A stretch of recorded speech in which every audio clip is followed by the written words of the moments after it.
Welcome to part 2 of our Elvis art project. If you want to go back and look at what we've already done in part 1, I'll put some kind of note either in the information or on screen. But what we've done up to now is we gridded off our picture and did an accurate drawing with these grids that you can see. We're ready to transfer that to our substrate, but what I want to do with this is save this so I can do a pencil sketch later. So I'm going to transfer this onto a separate piece of paper, and what I'm going to do is use some of this, which is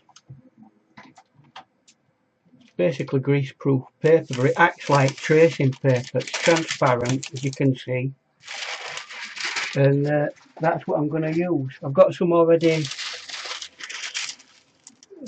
sorted out there. I'm going to put that down and I'm going to anchor it down, and I'm going to trace round it. Right, we're positioning the tracing paper. We're going to anchor it down and we'll get on with the drawing. I'll just get a little bit of tape if I can get it to peel off. And this is just so that we can occasionally lift it up and see how things are going. Just on there like that. And another one there. Like that. There we go. Not brilliant, but it literally lifts up. So I'm going to use this pen so it's a lot easier to look at, and we're going to reposition this back up a bit.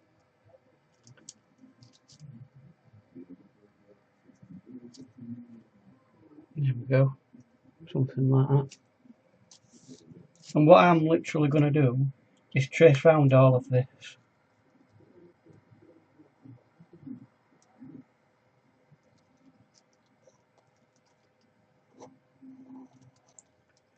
And you can take as much detail from this as you want. I'm really just wanting to basically transfer, use it as a transfer tool, really. And the reason why I'm doing that is the drawing that I've got on that piece of paper, I'm going to rub out all the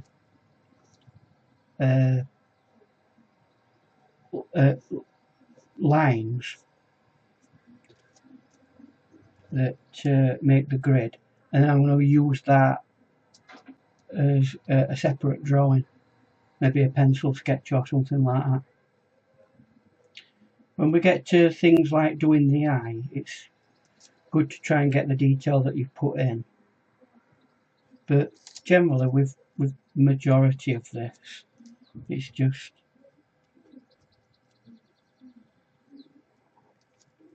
don't be doing every finicky little detail. This painting that I'm going to do will be slightly graphic in its feel, I think. I say that, but it all depends on how the painting goes itself. So we're starting to get a rough idea of where things are going.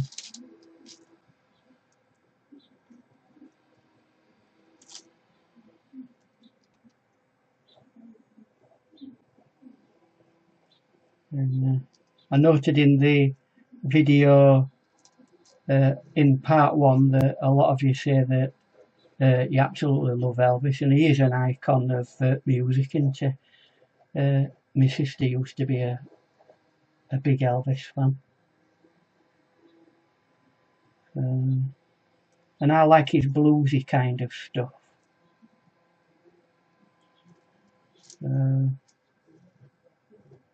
a good all-rounder. Plus he's someone that most people can say, oh, that's Elvis. So he does fit the remit of a famous looking person. That's good for me, because I want people to look at it and go, oh, I know who that is. Because in a lot of occasions I've drawn people and people have not been able to identify who they are. And that's the reason why we use these grids and get all the proportions right, and that will help in people being able to identify who people are, because as humans we kind of do that naturally. We look for key features on people's faces to say, oh, that's so and so. And the more you see a person's face, the more easier it is to recognise who that person is. And it makes it a lot easier to recognise it if it actually looks like the person that you're supposed to be painting. So yeah, getting your key features is an important part of getting your drawing right. We're not far off getting this transferred. A few bits here and there.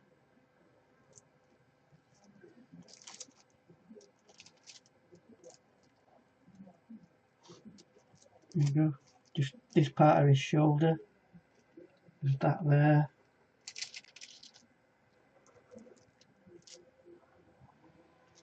And literally, apart from a few bits round his ear there. I don't think the other bits that are on the drawing are that relevant at this moment in time, so that's the transfer ready to go. So this section's complete, and we'll move on to transferring this onto the final substrate paper for the painting.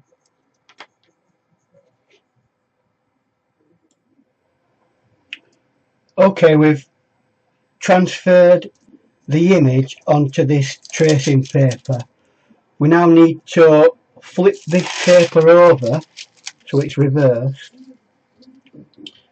and we're going to put some graphite all the way around all the lines, and in essence that will make it like tracing paper. So and this is one of the reasons why you use a pen as well. So I can be, because if you used a pencil to draw it out, you would may not see it at the other side, whereas I will absolutely see it at the other. I'm hoping I will anyway.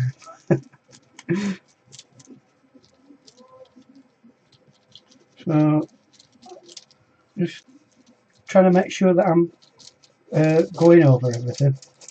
And you could actually use a piece of proper carbon tracing paper and just transfer it like that, but to be honest with you, it's just as easy to do this.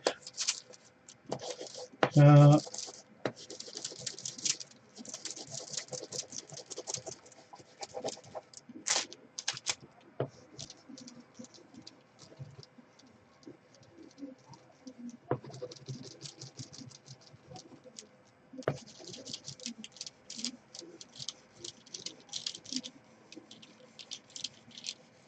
get a basic idea where everything is.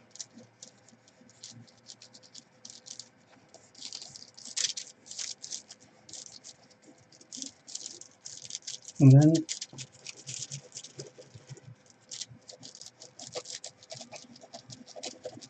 we're nearly done. So after we've done this, all you really have to do is transfer that to the paper that we're going to be painting on. So just to show that you can still see it, I can see all the purple that we did before. The graphite is there ready, and I can then transfer it. Here's the paper that I'm going to be using, it's by Hahnemuhle. It's called Harmony, this, and it's a block of, you get 12 sheets in the block. The full size is here. It's 30 by 40 centimeters, or 11.8 by 15.7 centimeters. It's rough paper, and it's 100% cellulose, this, and not cotton. I don't know whether that's a good or a bad thing, really. We'll see as we go along. So that's the paper I'm going to use and transfer the image onto. Right, I've got the tracing ready to put on the paper, finding a good position for it so that you can also see what I'm doing, and I think that's about right. I'm going to tack it down with that tape once again, and then it's just a matter of getting a pencil or something that has a hard point to go over it. Now, just to make sure that you can see it, I'm going to use this pinky coloured one. It might not go over everything, but it helps you see it, so keep going around it. And again, this is a similar process to what we did earlier, but we're just transferring this to the final part of the substrate that we're going to be painting on.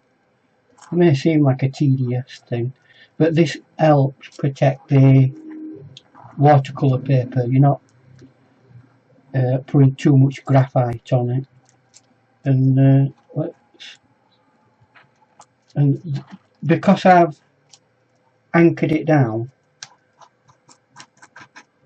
I can always look to see whether it's working, and there you go, it's working, and I can put that back confidently in its position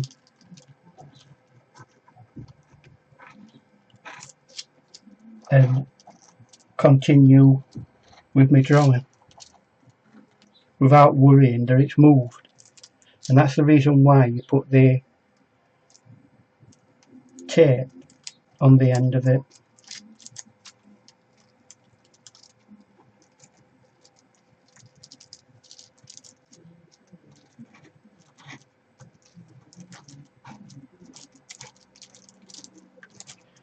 So we're doing round the ear at the moment, getting some of that detail down the ear bit. It is quite easy to forget where you've worked if you're not careful. So I think that's everywhere there. Got to be careful not to push through it too much, because it's very delicate, this tracing paper, and you can puncture it and go through onto the other side.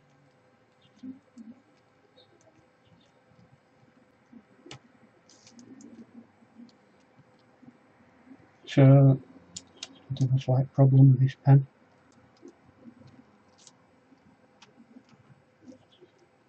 Just making sure that we're getting the essential details in. Around the nose area.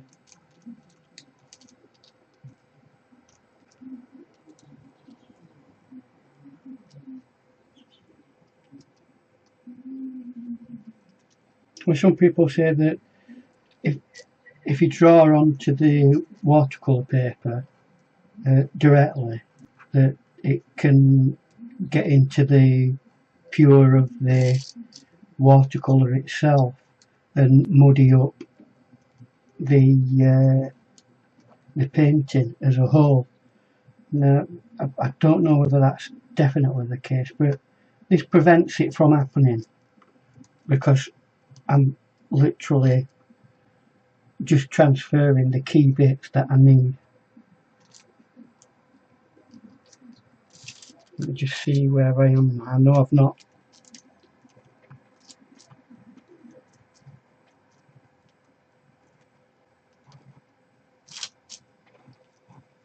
Got my eyebrows in there.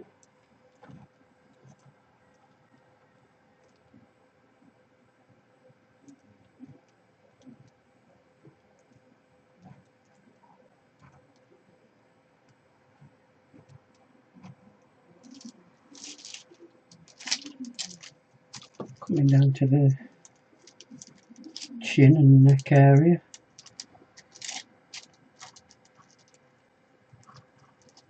And again, we're nearly done. And that will be the point where we're ready to start painting.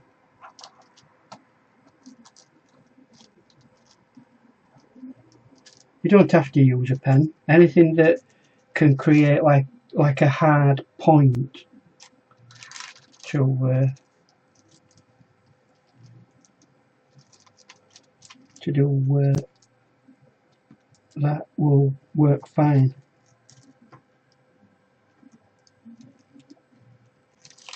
Let's just have one last look at this before we start taking it off. A few bits of detail around the mouth. And I think that and that. I think that might be it done. Yeah, I'll pull that off, and there you've got a piece of work that's ready to go without too much graphite being smudged around. And that's all you'll need to get the painting done. So I'm quite happy with that at the moment. We'll move on to the painting side of things now. Let's just have a look at some of the tools that we'll be using. These are pointed mop quills. Obviously I'll be using that for large areas like the background, some detailing, and my brush that I use for the vast majority of the rest. That one there. So they're all pretty much similar, and that's probably the maximum of brushes that I will use. So they're the brushes. I just recently put a White Nights palette together, and what I will be doing is painting the picture all in blue tones. Now the reason why I'm thinking that is he were a blues artist to some extent, and the song that I always remember about Elvis is Blue Suede Shoes. So I'm going to use all these blues here to create a blue tone image, hopefully. It'll be slightly graphic-y, but I'm hoping it still has an essence of realism as well, but just in blue tone. Right, it's painting time. Like I said earlier, I'm going to be painting this in a blue tone. So where I normally start with most paintings is the background, so that we can lift it forward. So I'm going to get a big brush, and we're going to do the background and cover that area.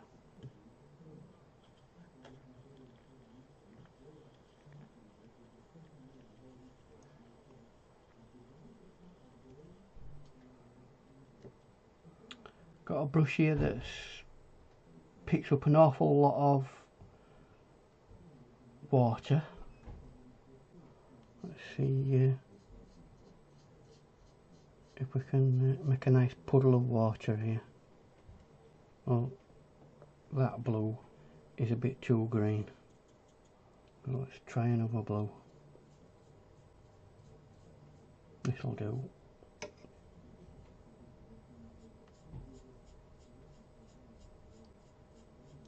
There's various forms of blue, and that's a nice blue. So, wet it up a bit, and literally we're not, the only areas I want to be careful with, making sure that I don't hit the highlights. Now on this particular occasion I'm not masking it off, but that's something you can do.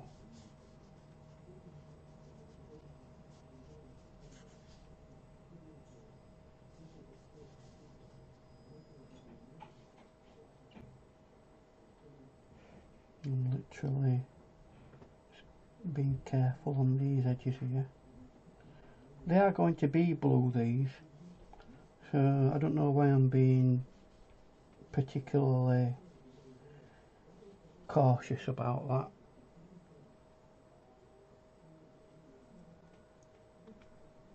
So really what we want to try and do is get areas that are, be careful with this area because there's a lot of highlighting going off, and give this a basic covering of this particular blue, as this is one of the lightest blues. Got quite a bit of highlight there as well.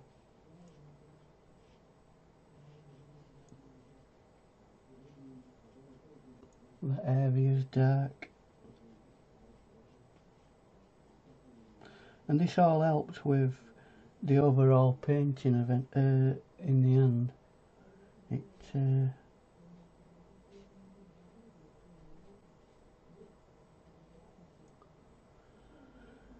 gives it extra value. You know, most of this area here, it round the eye, is going to be a fairly dark area. Round this area, underneath the eye, we have got an area there that's going to be quite light.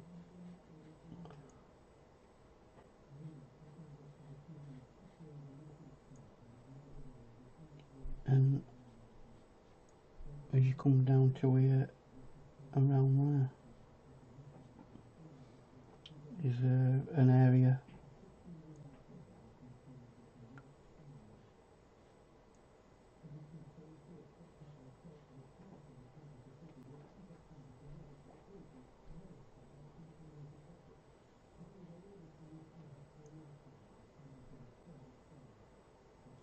make it even more watery, because this area here is not catching any shadow. It's the lighter side of the face, so I'm going to be ever so careful about how much I'm putting on there. Underneath the eyebrow, that will be darker,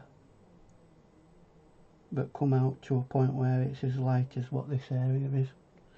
And round this area of the cheek, there's a hot spot, a very light area, so we'll bring that up there. That will have quite a bit of light area, and back down to the chin there.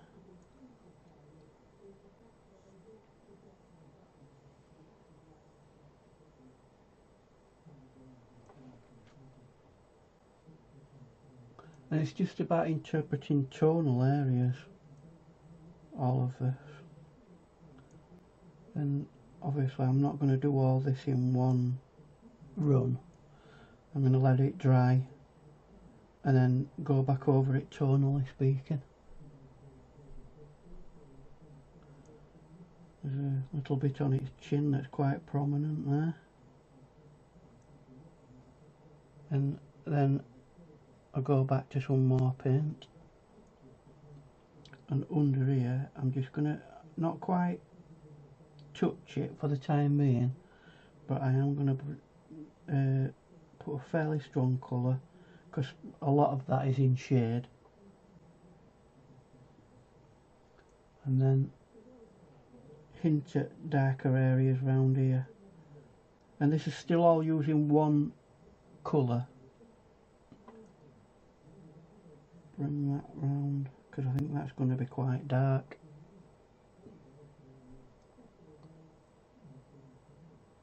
I'll do a little bit there.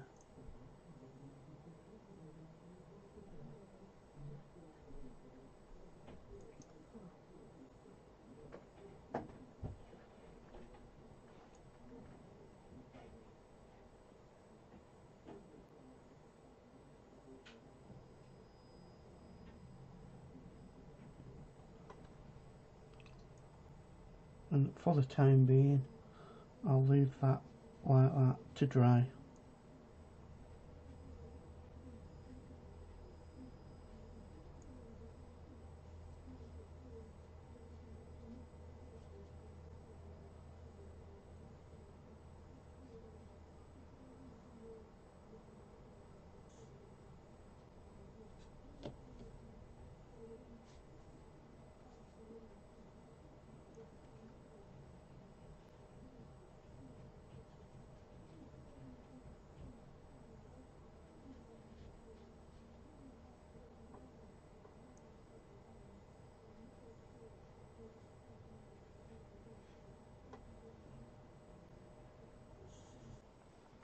Continuing on with the next layer, I'm going to be using that same blue but in a more colour intense way, having less water in it, so that will make that area in the background darker, and I'll probably bring some of that into various areas around here. So let's do that then. Going back to as blue again, then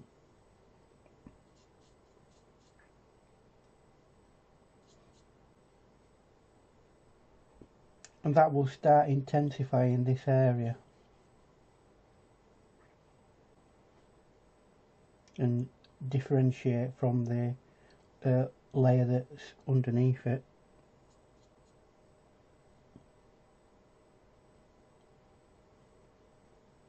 Just want it to come down so far that, and then just let it feather off, because as you can see in the original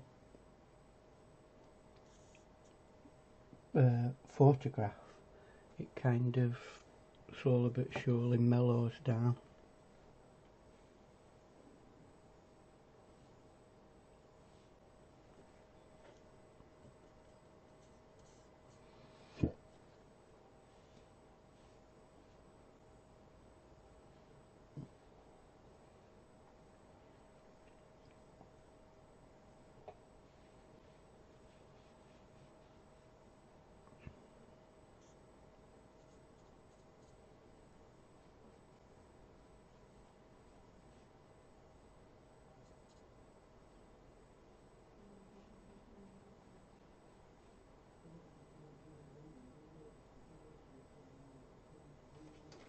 But at this side it's very dark, so I'm not going to be putting too much over this, because when I get to the dark tones it'll be mostly painted over this with very dark colours. I'll put some in to hint at the idea that that's dark, and with the odd little bit of slightly light area there. And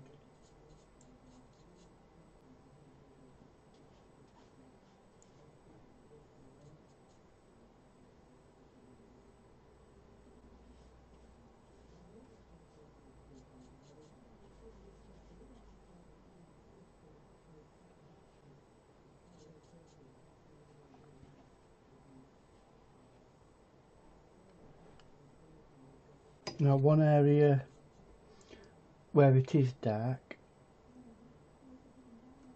and actually darker than that, is here. So I'm going to again into the idea that that's dark as well. A little bit of darkness there.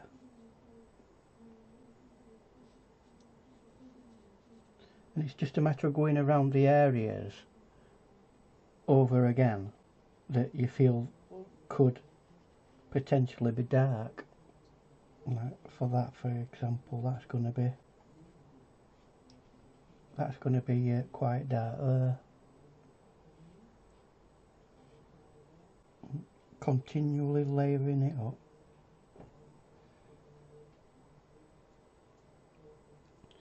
And this will be the last time that I use this colour in its pure sense, because after this I'm going to be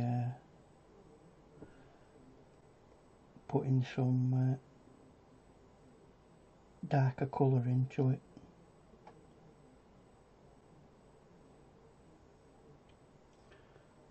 Just trying to find certain areas, maybe even areas that I didn't think about before as well.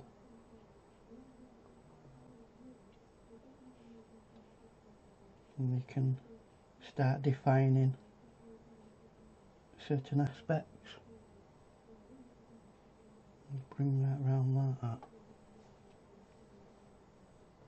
And we're getting to a stage where this is actually starting to get a bit too big for that particular brush, so when you start feeling that,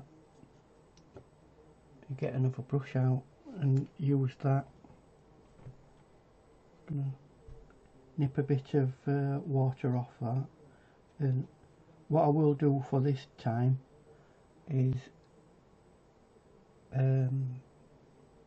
start looking at some of these strong edges that I've got and softening them up a little bit, and that's just using water really to get rid of some of these strong definitions.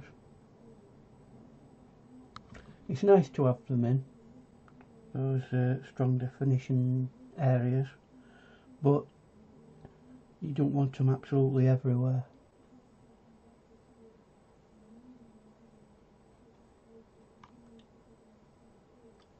And you can also start getting bits of definition, pulling the paint up a bit like that.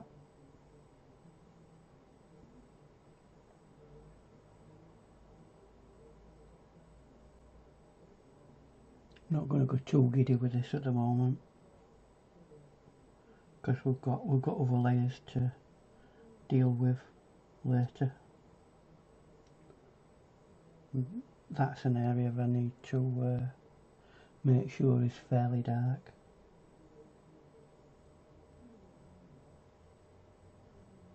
All that area there is very dark, and this also has a prominent area of darkness.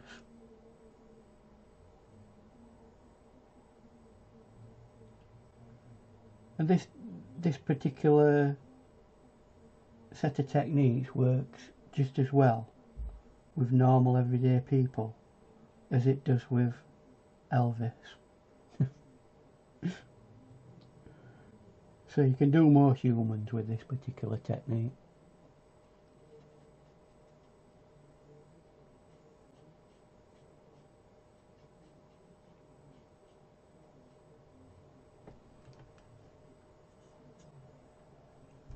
Let's again introduce some just clear water to that, and loosen up the edge.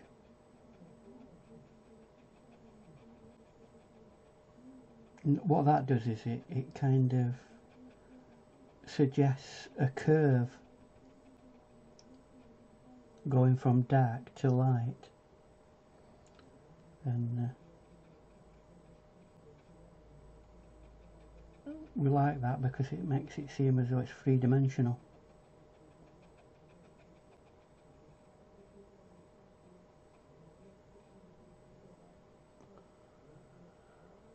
this side of the brow, that's going to be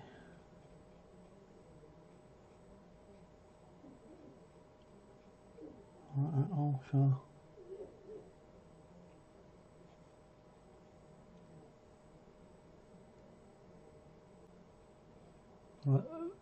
This area here around the bottom of the ear will be very dark.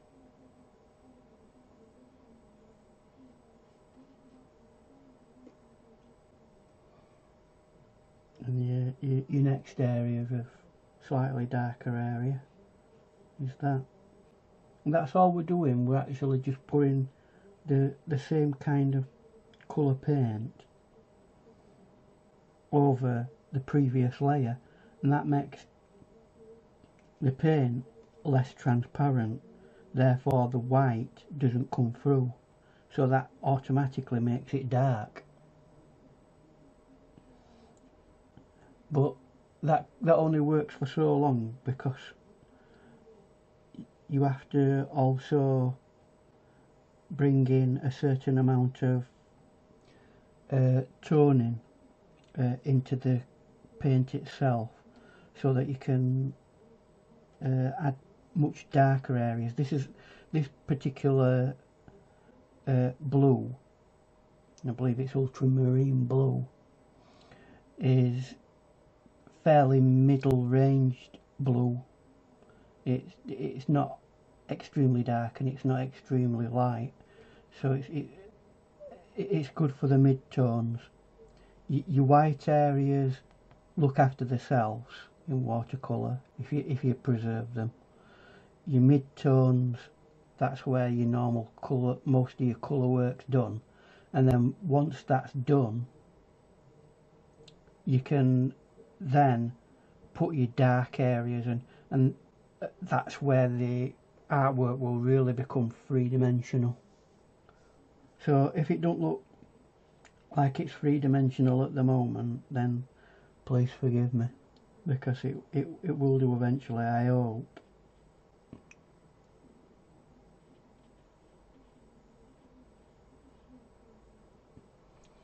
And again, I'm going to go over this area again, but just remembering that it is a curve, so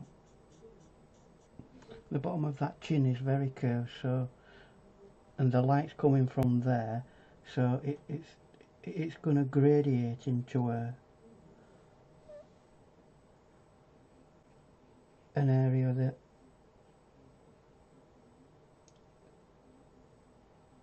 goes from dark to light. And I hope you can start to see that we're building up a facial arrangement that actually looks like it's three-dimensional.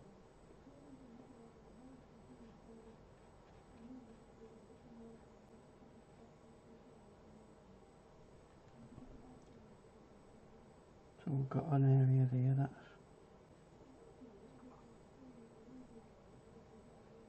and a good thing about this area here has a highlight, a strong highlight, so to make sure that you absolutely get that highlight, make the area around it darker, and then pull away from that darkness back to a normal tonal value like that.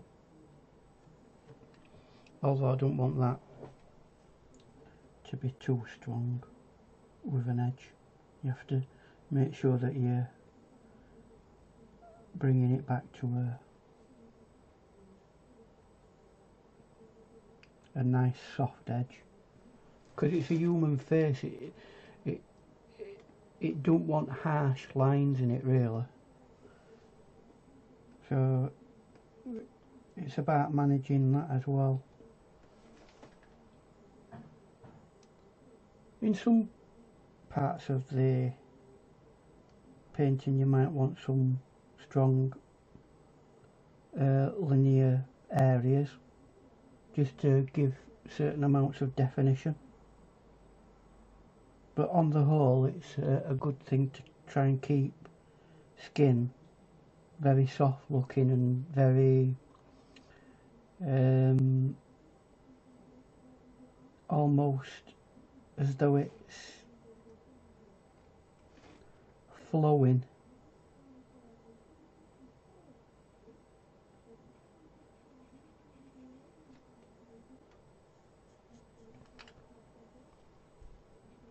So this part of the arrangement probably almost done now.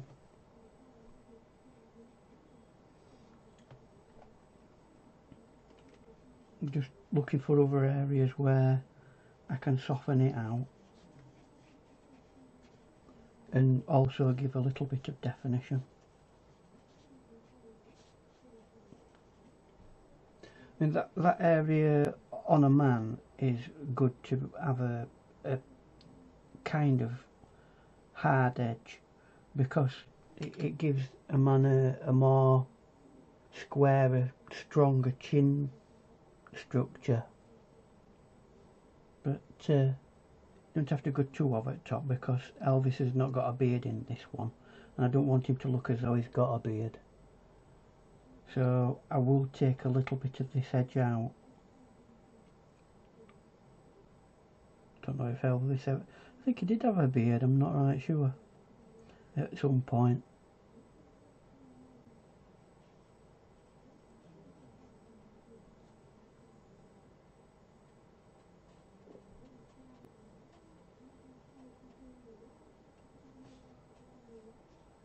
And it's starting to get to a point where I'm reasonably happy with this. So, bit of dark area there, an area that I didn't do an awful lot with. A little bit of fillery, get rid of some of these edges.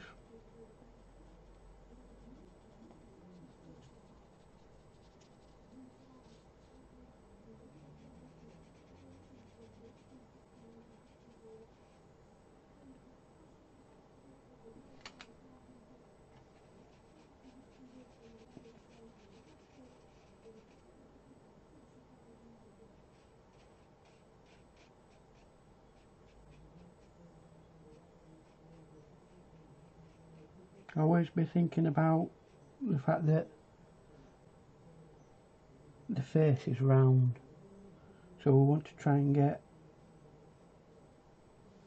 a certain amount of roundness. So don't just paint like that.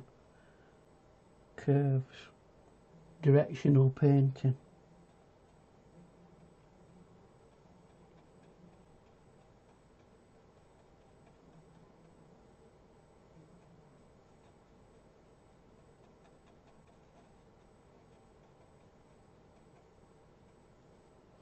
And as you get more paint on your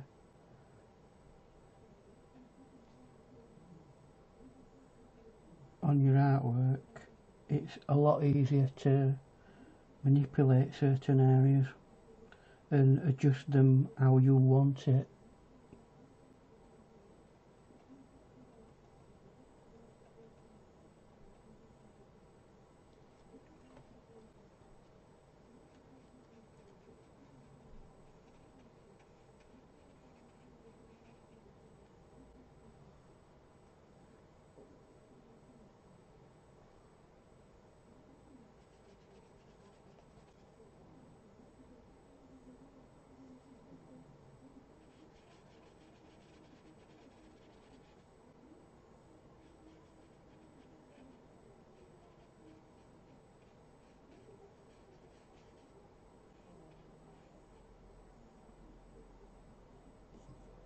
Right, again, it's time to let it dry for a while, and we'll start thinking about putting some stronger colours in once it's dry. Let's go back to the background and start getting some much darker tones in. I'm going to go back to my original blue, but I'm going to add some black to it.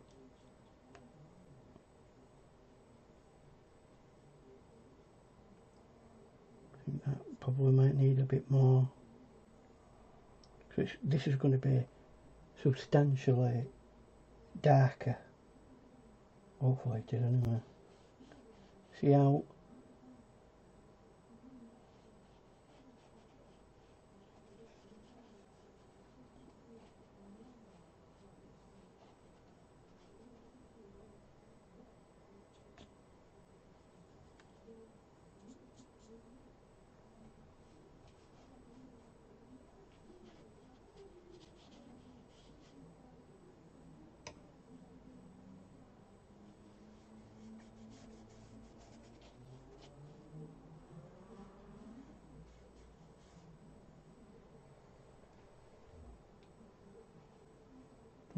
down to there.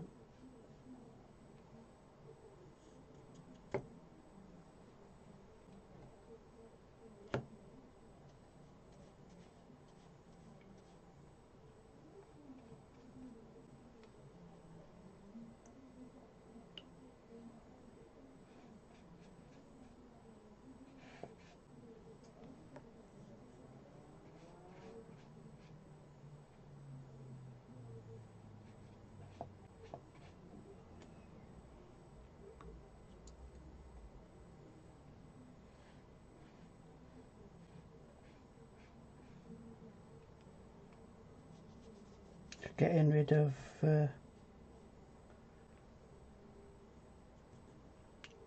strong edges and moving back to the smaller brush, pick up some more paint, and now every time we use it we're going to keep adding a little bit of black to it. It's not actually black, it's called neutral black, and it's a very dark grey. So you can also make blacks from blue and brown that are quite nice, but for convenience sake I've got this particular black available to me.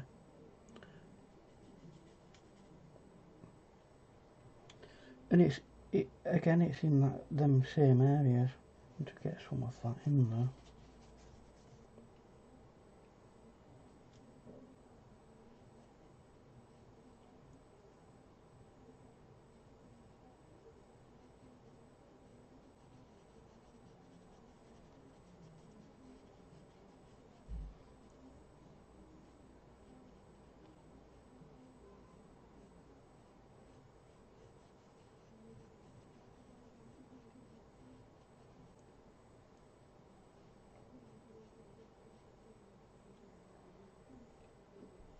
I've done an awful lot with that, so we'll see if we can get that sorted.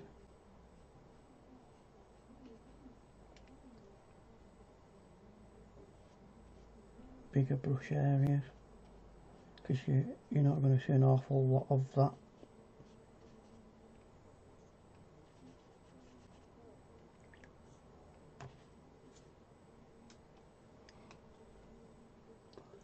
And again, similar.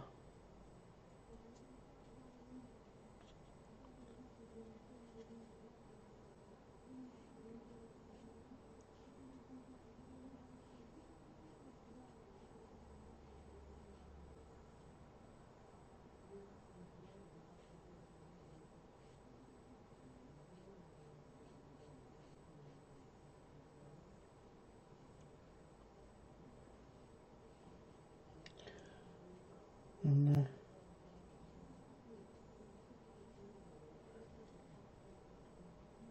this is where this time in a painting where it starts, you start to actually see the painting, how it may turn out. Once you start getting some of these darker tones in, and you think, yeah, I know where to place this and I know where to place that.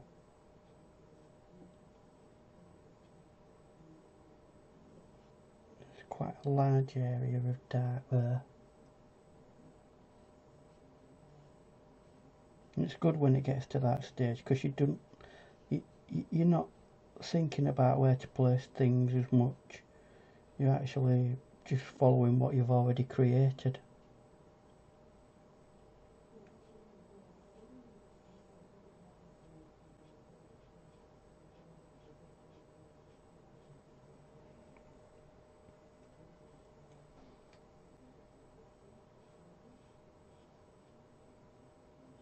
So being very careful at this end of things, because up here there's quite a few highlights that I don't want to lose. But then again, I do want a bit of definition.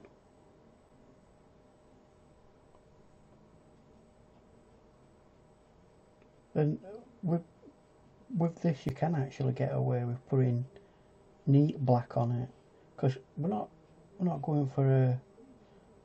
Elvis is not blue. He's not a Smurf. So we're obviously not going for realism. So putting black in a painting like this is not unreasonable.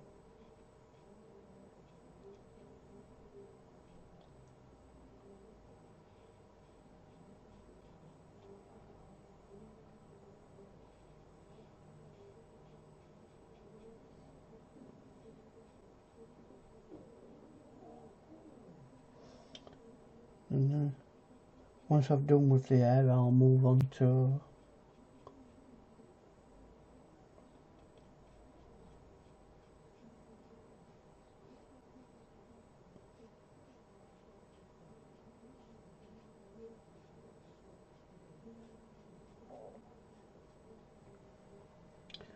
doing the rest of the face that needs it.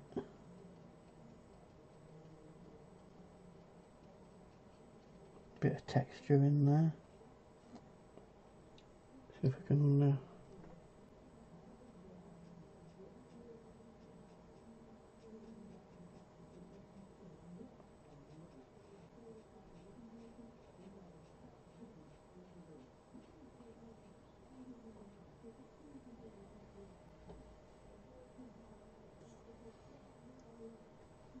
an area that I want to do a bit more work on, which I've not done an awful lot, is the lips.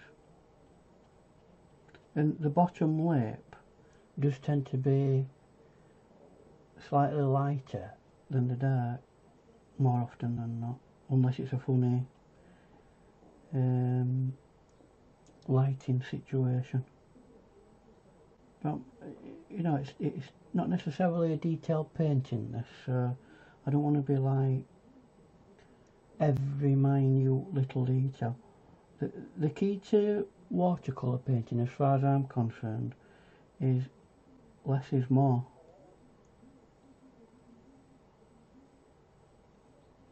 So don't try to paint every tiny little detail.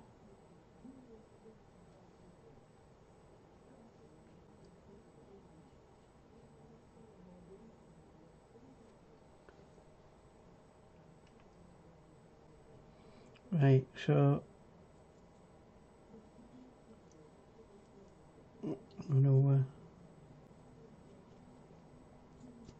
to get this ultramarine blue again and this neutral black.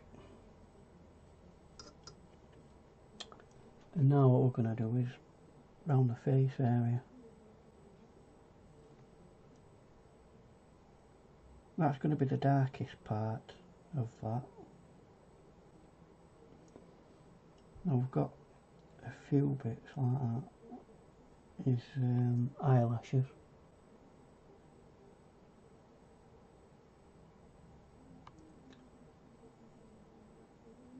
And it's fairly straight on that.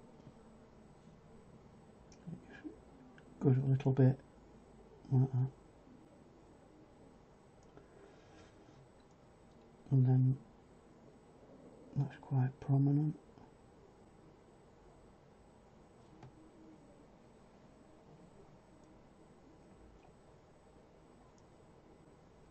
And the eyes, if you notice, you don't see an awful lot of anything in there. And if you don't see it in the picture, don't try painting detail in the painting, because you'll lose the reality of it. Not that we're going for reality, but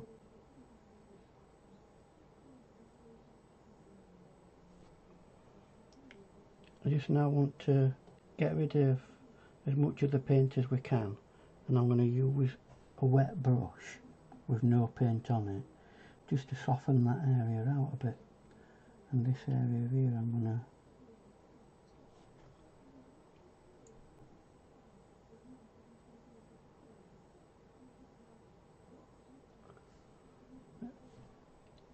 see if we can push some of this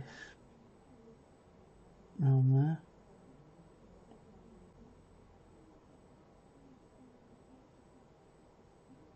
I may need to come back over this and do some fine detail work, but I don't want to overwork it at the moment.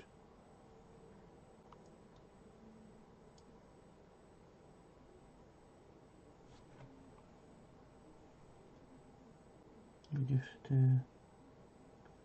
because eyes are very rarely white, that inner bit there, don't want to do too much faffing with that. Let's just now bleed that out, and it bleeds out to a wrinkly bit there.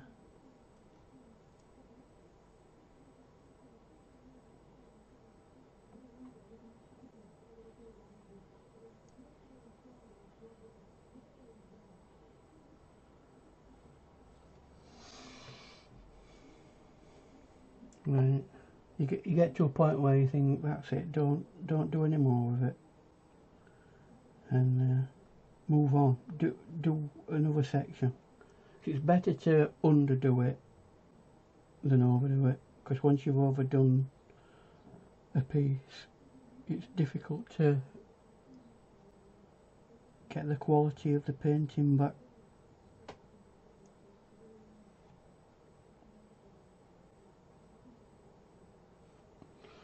Moving on to this eye, which is a bit more prominent, and it does show different tonal values, so we'll have a go at that first. So again, we'll go back to that dark for the eyebrow. Now that to me looks a bit speckled, and then he's got this strong prominent area. I'm putting a bit more detail in this because that's the main key feature of the face. The other side of the face you can't really see an awful lot. So as far as I'm concerned, that's something like that.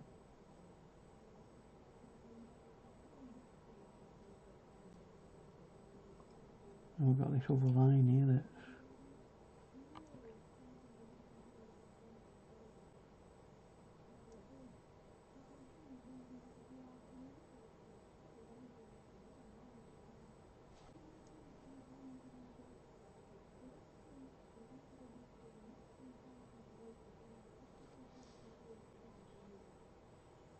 we've got, because he's a male, although he will have eyelashes, they're not exactly the biggest eyelashes you're ever going to see, so you don't overly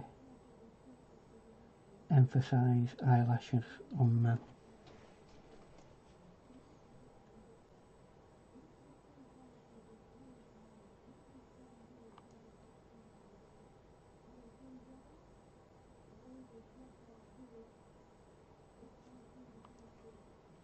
And I think on this I've done the eyes probably slightly too large,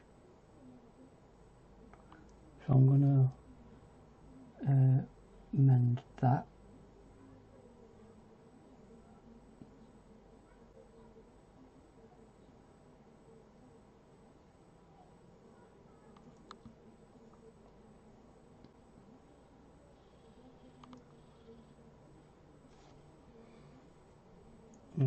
Take a bit of paint out of that, tap it off a bit, and then this area I want to put a bit more dark in. See if I can pick up a blotch. Now, under normal circumstances I would put quite a bit of colour around there, but I might have a hot spot in the centre of white, but this bit here is quite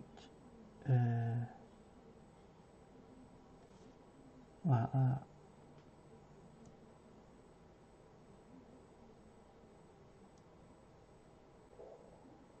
Let's see if I can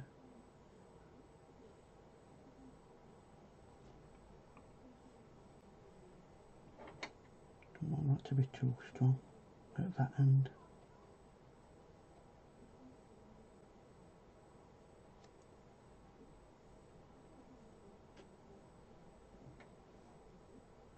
And I'm going to soften that edge as well.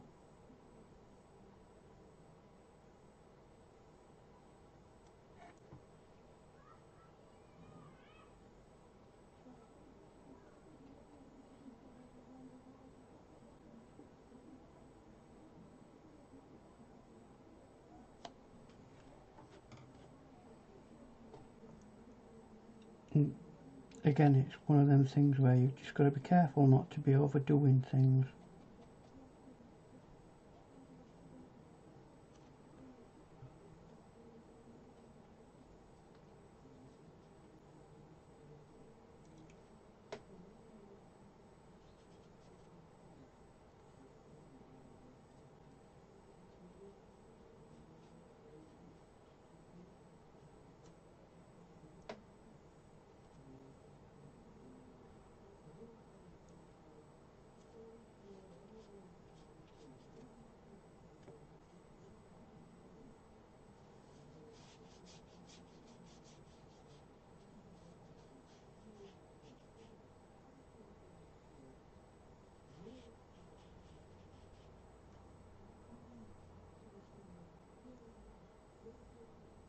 Continuing to create definition.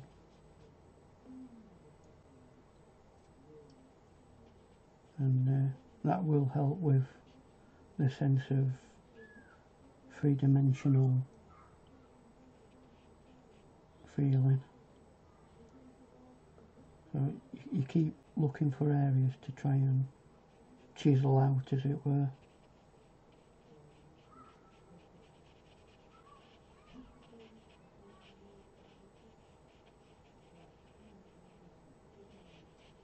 Like that, for example.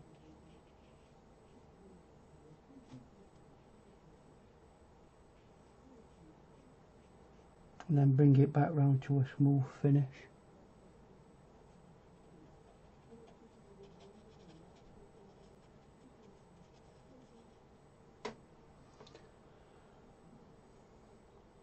And we are really in the detailed section of the painting now. Mostly carving out the detail. We've stopped working in a big way. We're now looking at minute detail. Not that we're doing this in a minute detail kind of a way, but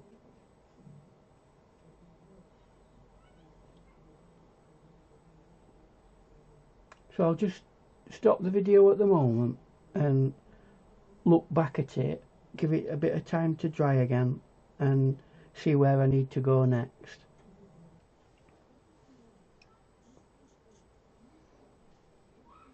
So I'm just going to slightly darken round the eye, because it in the image it's not quite as dark as that, so what I'll probably do is do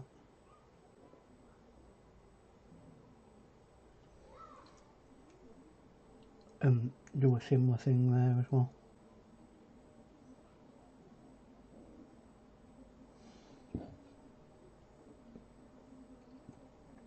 Underneath this eye.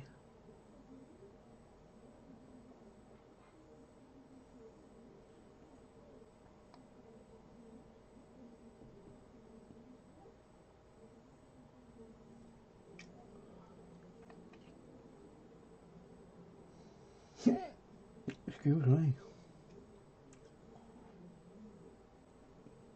There's always areas that you can emphasise and give a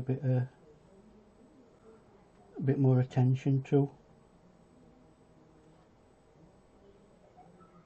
Just making sure that when you do things like that it has a cohesive feel to it, that it's not just something completely separate and it is part of the arrangement of the painting.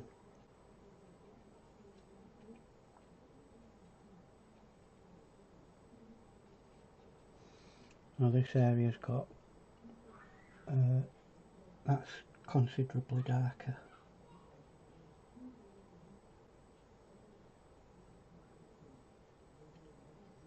And again that goes all the way to that area.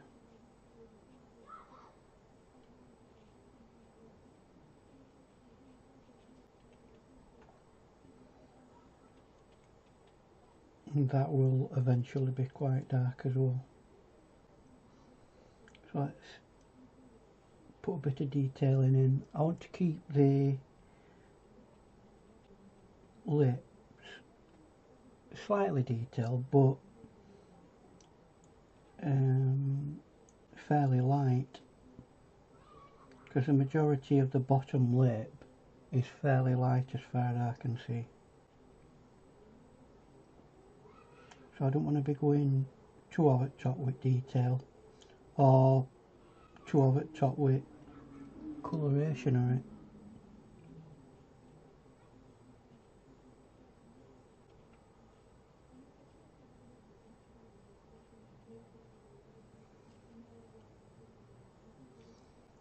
So we've got a bit of a shadow there as well that I've not noticed. You can get yourself into a thing of looking and going, oh I found that, oh I found that, and by the time you've done all of it and gone over every little bit that you've missed, it ends up being overly detailed. So you've got to be careful what bits of detail you intend on putting in, because it's not necessarily about detail, this painting. This one isn't. I mean, you may do a painting that demands a lot more detail, but this one isn't particularly for that purpose. See if I can get that to, that means I've got to flow that there in.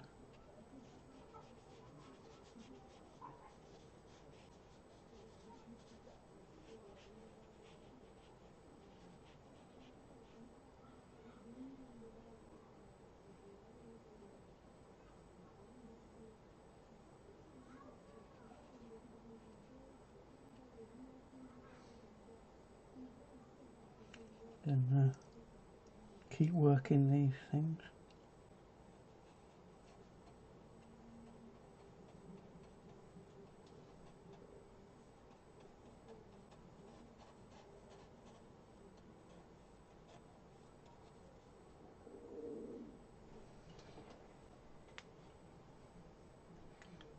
One area I do want to have a quick look at, because there's a strong white area, is this bit here. So I'm going to soften that as much as I possibly can, because I've gone a tiny bit over Not that it's critical, but with a good paper you can actually knock it back quite a bit,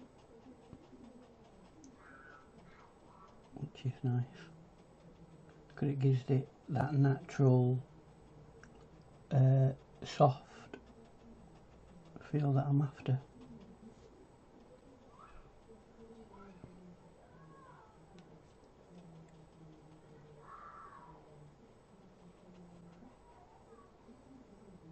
Now I do notice that there's like a bit of a direction.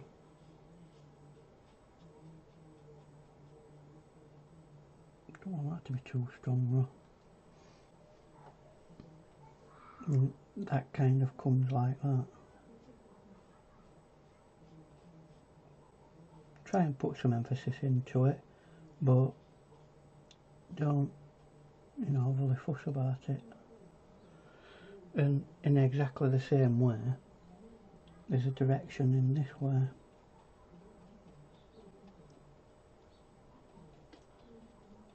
Now it's not as prominent at this side because what happens at a certain point is it becomes darker.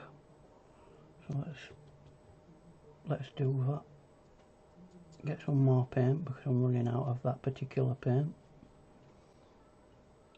And that area there,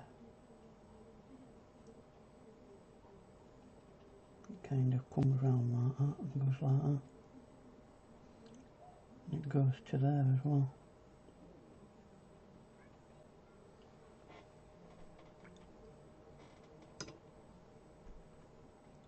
Just let that blend.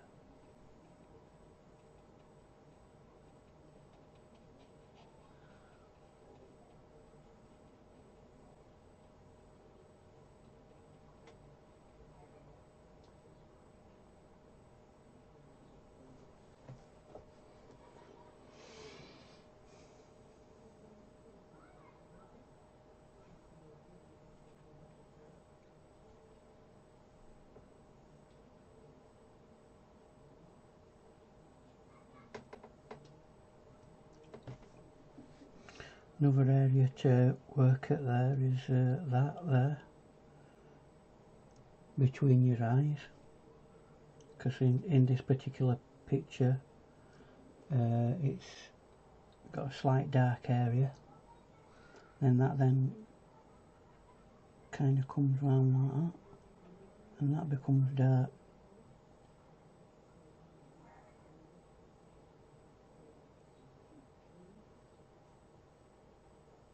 There we go. That then emphasises that area there.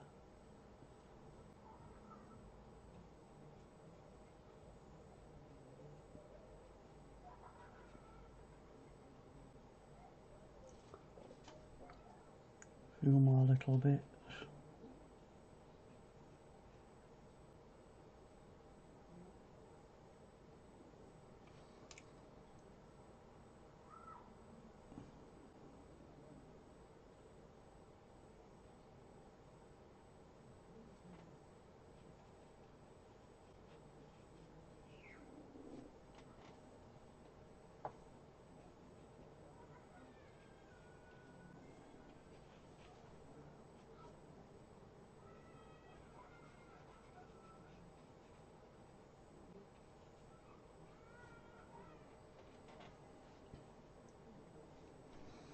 Now, I've protected all these light white areas, but they're incredibly strong those, so by just using water I'm going to nip some of these edges back now.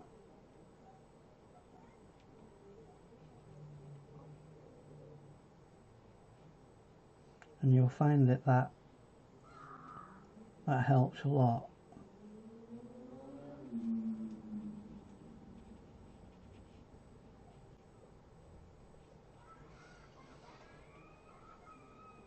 I'll not use that because it's already okay that.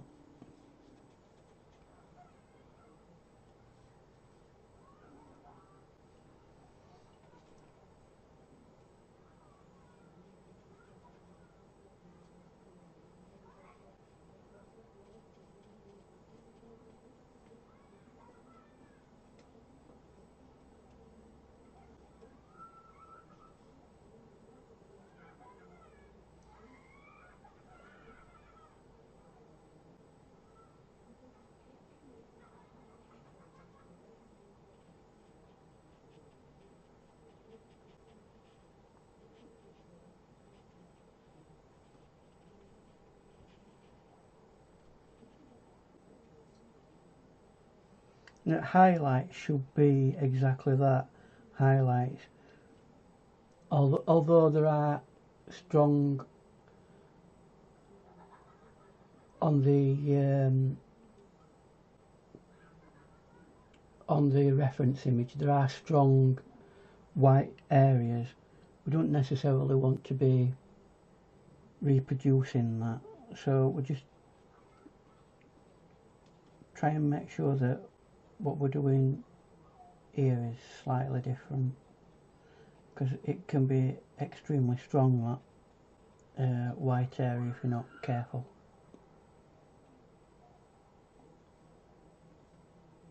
There you go. I think I'm starting to get there. Not going to be doing too much more work on it.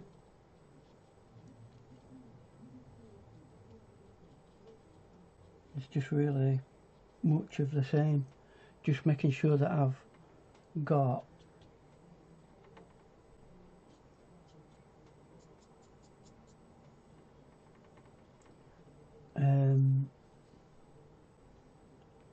certain areas well defined.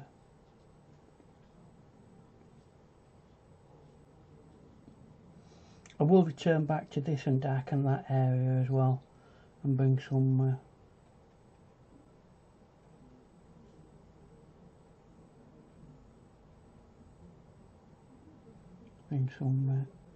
other areas in.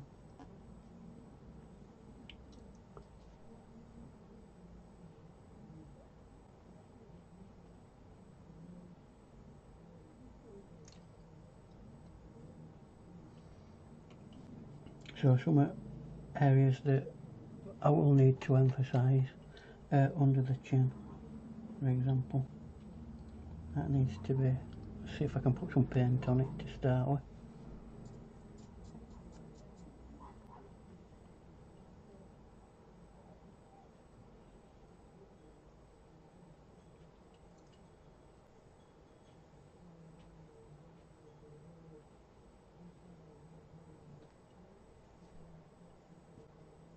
That there will, not an awful lot, because there's a lot of light there.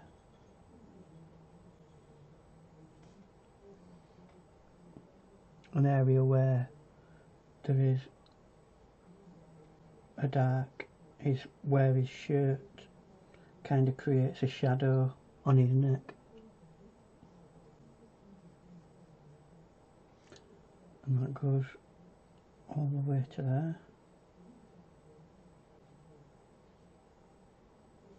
That goes right up to there, which that area there is the back of his hair, so that should be dark as well.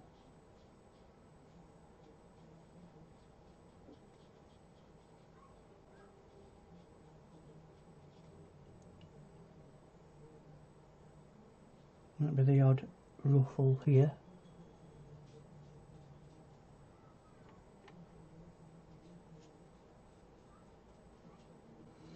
When I get away from the face, I tend not to do extremely strong detail, because we don't want it to be taking too much emphasis away from the face, as it is a face portrait. So when I'm doing the outer areas, it's very low detail, even if a thing has a lot of detail in it, because it's more about your focal point that's important.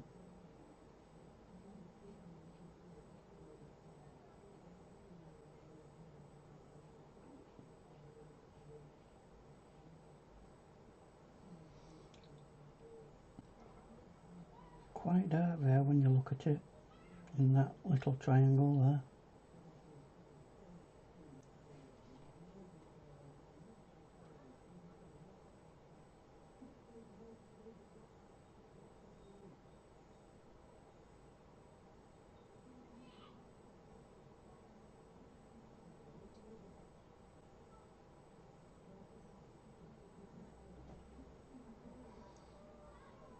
And I'm going to put a little bit of darkness there as well.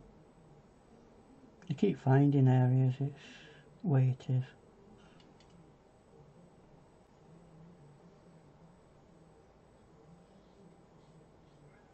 Bits of hair that straggle over.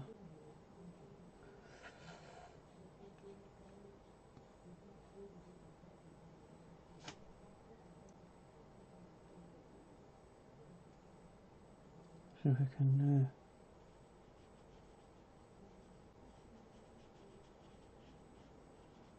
get that to blend in a little bit more.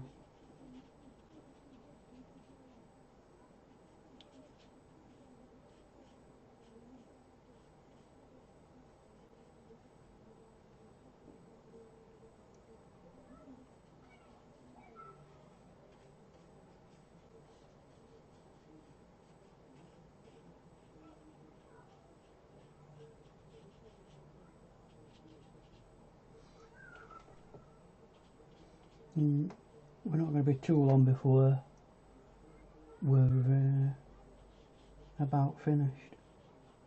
Create a bit of definition there for that.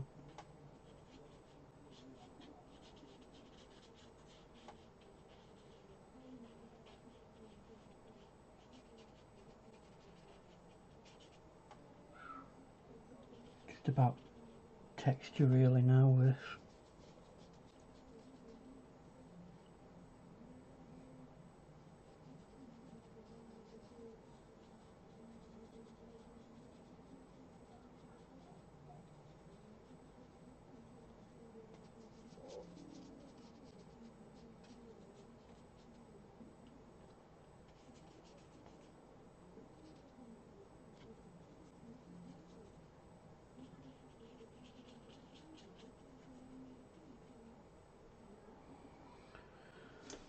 But I think I'll just got that to do.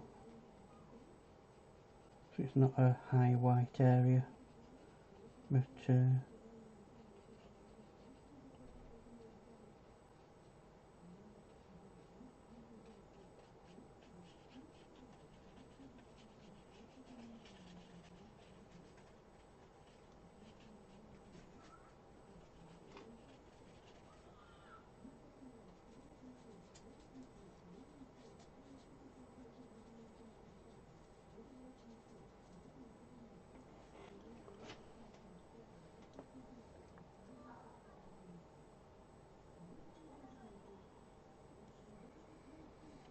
right, I just want to do the last bit now, which is the extremely dark areas.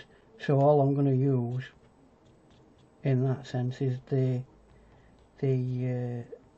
neutral black, or whatever you want to call it, and it's going to be extra careful when using stuff like this, because it can completely destroy a painting. So I might, you know, just be a little bit careful. And I've just put a little bit of blue in there and wet my brush, and this is just for this dark area here. It may need a couple of coats actually, this, just to make sure that it's absolutely dark, and then a little bit of that dark area might go there.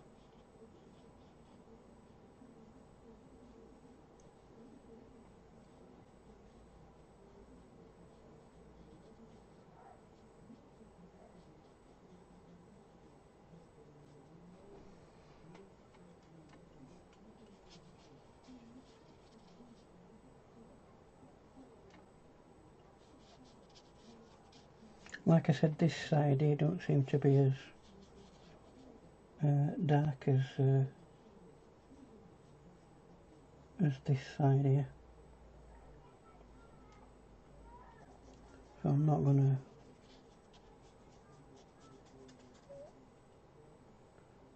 to be too precious about making that absolutely black.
And there you go, background done. It's blended into the overall face painting.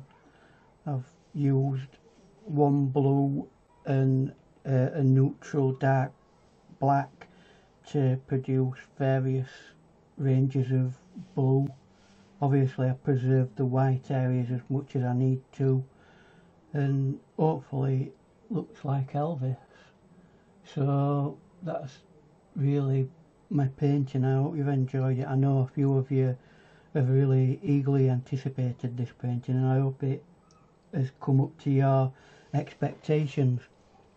So all that's left to do now is say goodbye to you and thank you for your time. And if it's your first time with me, please subscribe, it helps a lot. And please come back and see me again when I do another painting. It may be watercolour, it may be another type of art, but by all means, thank you for your time, and enjoy your art however you do that.